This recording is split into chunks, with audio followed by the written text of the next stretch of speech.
You may have heard a lot of talk recently about the possibility that the federal government could shut down, largely because of controversy over the funding for Planned Parenthood.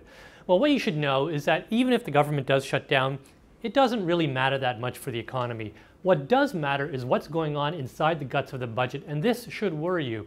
And it's not about the deficit, which is really around historical norms relative to the size of the economy.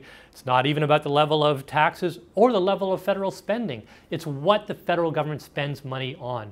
And if you look at the trends that are currently locked into the laws we have now, the part of the budget that we call discretionary, this is what the government spends each year and must be reauthorized by Congress, is going to shrink by roughly a third over the next decade as a share of GDP.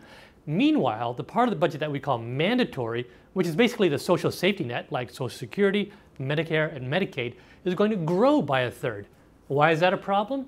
Because the discretionary category is where the federal government does all the things that are good for long-term economic growth. Investment in research, investment in education, in training, infrastructure such as the air traffic control system, even things like testing whether we're delivering services efficiently. All that is being squeezed by something called the sequester, which was a step that was taken several years ago to try and get deficits under control.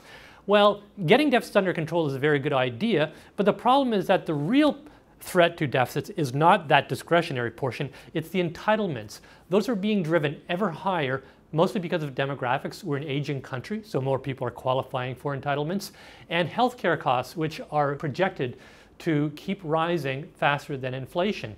We haven't really seen much from either political party in terms of how to arrest this growth in entitlements.